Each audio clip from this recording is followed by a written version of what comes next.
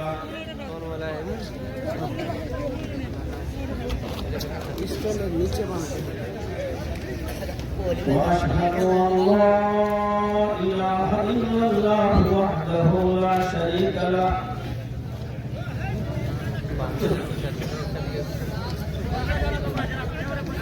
وأشهد أن محمدا عبده ورسوله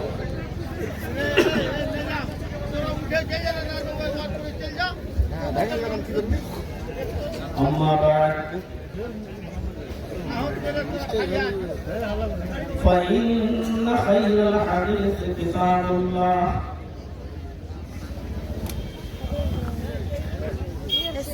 وخير الهدي هدي محمد صلى الله عليه وسلم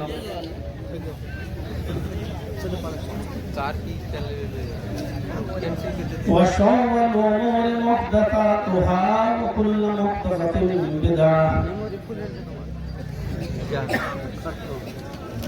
وكل بدعة ضلالة وكل ضلالة في النار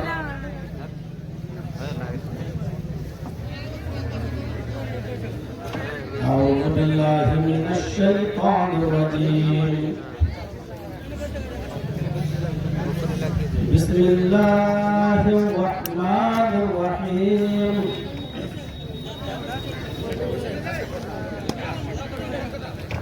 إن الذين آمنوا وعملوا الصالحات فلهم أجر غير ممنون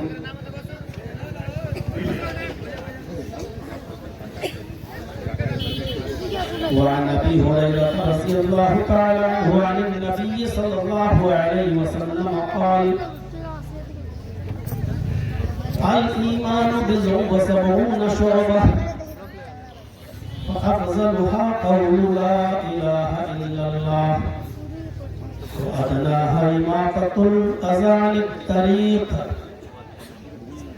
والحياء شعبة من الإيمان رواه البخاري رب اشرح لي صدري ويسر لي أمري واحلل عقدة من لساني يفقهوا قولي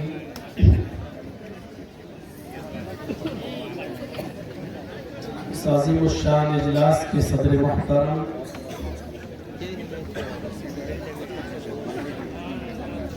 اور اس اجلاس کے روح رواں جنہوں نے فون پر رابطہ قائم کر کے 8 فروری کی ڈیٹ آپ کے اس دیار کے لیے فکس کرائی ہمارے محترم دوست اور کلاس فیلو ہم سبق ہم درس فضیلت الشیخ ڈاکٹر امان اللہ المدنی حفظہ اللہ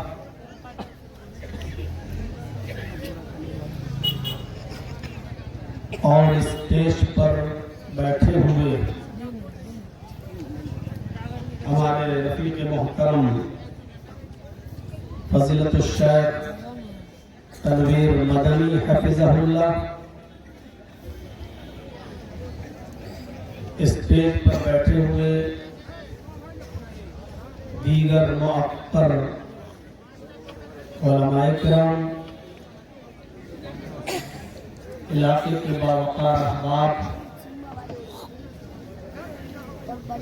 اور اس اجلاس میں قرب و جوار سے اطراف و اکناف سے تشریف لائے ہوئے معزز سامعین حضرات، پردہ نشین اسلامی خواتین، پیاری ماں اور بہنوں، قوم و ملت کے لائق بر نوجوانوں اور عزیز بچوں،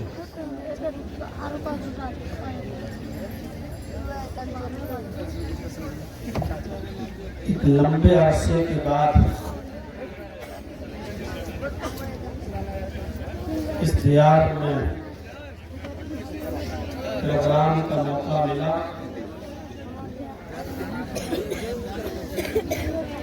شیخ امان اللہ صاحب نے بار بار کال کیا اور اس وقت تک کال کرتے رہے، میسج کرتے رہے جب تک کہ اس علاقے کے لیے تاریخ فکس نہیں ہو گئی، اور ان کے اس اجلاس میں آپ لوگوں کا یہ جمع غفیر اور آپ کا یہاں ایک اچھی خاصی تعداد میں آنا اور رات کے اس وقت بھی جم کر بیٹھے رہنا، یہ اپنے آپ میں بڑے ہمت و حوصلے کی بات ہے۔ اللہ رب العالمین ہم سب کو سننے سے زیادہ عمل کرنے کی توفیق عطا فرمائے۔ شیخ ڈاکٹر امان اللہ صاحب کی دعوت پر میں پہلے سن 2016 میں آیا تھا۔ اس وقت آپ کا قائم کردہ ادارہ معہد حفصہ للبنات چل رہا تھا، لیکن اتنی ترقی پر گامزن نہیں تھا۔ تعمیری کام اس وقت بھی ہو رہا تھا، اور 2016 کے بعد اب 2025 کے شروع دنوں میں فروری میں جب میں آیا ہوں تو میں نے دیکھا کہ اس گاؤں کی حالت بھی بدل گئی، ادارے نے دن دگنی رات چوگنی ترقی کی ہے، اور اس وقت الفیض ماڈل اکیڈمی کے نام سے کوئی ادارہ نہیں تھا جو اس وقت مجھے دیکھنے کو ملا۔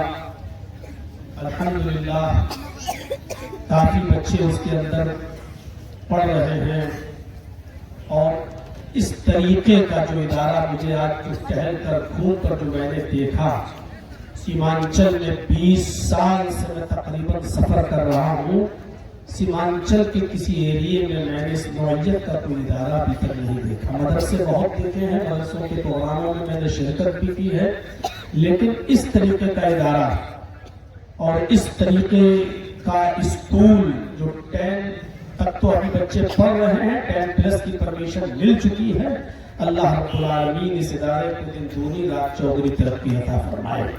اور اس میں آپ لوگوں کے تعاون کی سخت ضرورت ہے۔ آپ سے میری پرزور التماس ہے، گزارش ہے کہ مدرسے بغیر علاقے کے لوگوں کے تعاون کے ادھورے رہتے ہیں، تو اس لیے آپ لوگ اس میں بڑھ چڑھ کر حصہ لیں۔ آج معہد حفصہ للبنات کو میں نے دیکھا جس میں 800 بچیاں پڑھ رہی ہیں جو ہاسٹل میں رہتی ہیں، اور جو دیگر ادھر سے ادھر سے آتی جاتی ہیں، آنا جانا جن کا لگا رہتا ہے، ان کو بھی شامل کیا جائے تو 1200 بچیاں زیر تعلیم ہیں، اور الحمدللہ عالمیت فضیلت کے ساتھ ساتھ تخصص کا بھی ان کا انتظام ہے۔ ابھی میں نے 15 منٹ کا خطاب طالبات کے سامنے بھی میں نے کیا، اور ان طالبات کی میں نے نظمیں سنی، میں نے تقریر سنی، ان کا ترانہ سنا، ان کی تلاوت سنی۔ بس یہی دعا ہے کہ اللہ رب العالمین اس ادارے کو ہرا بھرا رکھے، اس کے بانی کو حاسدوں کے حسد سے بچائے، اور اللہ رب العالمین ہر جو بھی بس اتنی دعا کرنا مناسب ہے کہ اللہ رب العالمین دن دگنی اور رات چوگنی ترقیوں سے نوازے۔ اور آپ لوگ اللہ تبارک و تعالیٰ سے میں دعا کرتا ہوں آپ کو زیادہ سے زیادہ تعاون کرنے کی توفیق عطا فرمائے. تعاون صرف پیسوں ہی کا نہیں ہوتا ہے, اچھے مشوروں کا بھی ہوتا ہے اور ہر قسم کا تعاون ہوتا ہے. اور تعاون میں ہمیں اور آپ کو جس قسم کے تعاون کی ضرورت ہو بڑھ چڑھ کر اس میں حصہ لینے کی توفیق اللہ رب العالمین ہمیں اور آپ کو عطا فرمائے. تو ایک کافی عرصے کے بعد میں آپ کے روبرو ہوں. میرے بھائیوں, دوستوں, عزیزوں, میں نے قرآن کریم کی آیت کا ٹکڑا آپ کے سامنے تلاوت کیا ہے, جس میں اللہ تبارک و تعالیٰ نے فرمایا کہ جو لوگ ایمان لائے اور جنہوں نے عمل صالح کیے, الا الذین آمنوا وعملوا الصالحات فلہم اجر غیر ممنون, ان کے لیے ایسا اجر ہے, ایسا انعام ہے, ایسا بدلہ ہے جو کبھی ختم نہیں ہوگا, کبھی ختم نہ ہونے والا اجر ہے. جو ایمان لائے اور جنہوں نے عمل صالح کیے, یہاں بھی ایمان کے ساتھ ساتھ عمل صالح کی شرط لگائی ہے. ایمان اور عمل صالح دونوں دو چیزوں کا ذکر کیا ہے. ایک جگہ اللہ تبارک و تعالیٰ نے کامیاب انسان کے اوصاف بتاتے ہوئے یہ بتایا ہے کہ ساری کائنات خسارے میں ہے, جو لوگ خسارے میں نہیں ہیں, نقصان میں نہیں, ان کو اللہ تبارک و تعالیٰ نے الگ کر دیا. الا الذین آمنوا وعملوا الصالحات وتواصوا بالحق وتواصوا بالصبر, جو ایمان لائے اور جنہوں نے عمل صالح کیے اور جنہوں نے حق کی وصیت تلقین کی اور حق بات کہنے میں جو تکلیفیں, جو پریشانیاں, جو مصیبتیں آئیں اس پر صبر کرنے میں جو ترغیب کرتے رہتے ہیں, وہ لوگ بھی نقصان میں نہیں ہیں. تو یہاں پر بھی اللہ تبارک و تعالیٰ نے فرمایا جو ایمان لائے اور جنہوں نے عمل صالح کیا. ایمان کا اور عمل صالح کا چولی دامن کا ساتھ ہے. ہمارے پاس اگر صرف ایمان ہے لیکن عمل صالح نہیں ہے تو بیکار ہے, اور صرف عمل صالح ہے لیکن ایمان نہیں ہے تو وہ بھی بیکار ہے. ہم سے اور آپ سے اچھے اچھے کام آج غیر مسلم لوگ کر رہے ہیں. کبھی موقع لگے تو آپ بامبے جائیے, ٹاٹا ہاسپٹل جب کینسر کا پورا ہاسپٹل بنا ہوا ہے وہاں جا کر دیکھیے, اور جاتے ہی ہوں گے بہت سے لوگ. جس وقت میرے پھوپھا کا لڑکا بیمار تھا اور کینسر میں مبتلا تھا تو 11 سال تک میں نے اس پھوپھا کا بھائی کو لے کر دوڑتا رہا, علاج کراتا رہا. مجھے تجربہ ہے, میں دیکھتا تھا وہاں کینسر ہاسپٹل کے آس پاس کہ کتنے خیر خواہ لوگوں کی لائن لگی رہتی تھی. کوئی آ رہا ہے, پوچھ رہا ہے کہ آپ کے مریض کو کیا دقت ہے, کتنا خرچہ ہے, ڈاکٹروں نے کتنا تخمینہ بتایا, ایک انداز بتائیے کتنا خرچہ بتایا ہے, کیا کیا لگے گا, دوائیاں کتنے کی آئیں گی. کوئی فائل لے کے دوڑ رہا ہے, لیے جا رہا ہے, کوئی پورا کا پورا ٹرک بھر کر کھانے کا لے کر آ رہا ہے اور مریضوں میں کھانا تقسیم کر رہا ہے, کوئی پھل فروٹ لے کے آ رہا ہے, مریضوں میں پھل فروٹ تقسیم کر رہا ہے. میں نے دیکھا تو دیکھیے کتنا اچھا کام کر رہے ہیں. گرمیوں کے سیزن میں آپ کی گاڑی جس اسٹیشن پر رکے گی, آپ کے ڈبے کوچ کے پاس لوگ آ کر پانی بھرنا شروع کر دیں گے اور ٹھنڈا ٹھنڈا پانی آپ کی بوتلوں میں بھریں گے. آپ کو اپنی سیٹ سے اٹھنا بھی نہیں پڑے گا, جہاں گاڑی رکی آپ کے کوچ کے سامنے لوگ کھڑے ہیں اور برف کا ٹھنڈا پانی آپ کی بوتلوں میں بھر رہے ہیں, پلا رہے ہیں. یہ اچھا کام نہیں ہے پیاسوں کو پانی پلانا؟ لیکن ان کا یہ کام میرے بھائی بالکل بیکار, اس لیے کیونکہ ان کے اندر ایمان. ہم ایمان کے دعوے دار ہیں لیکن ہمارے اندر ایمان ہے تو عمل صالح کی کمی.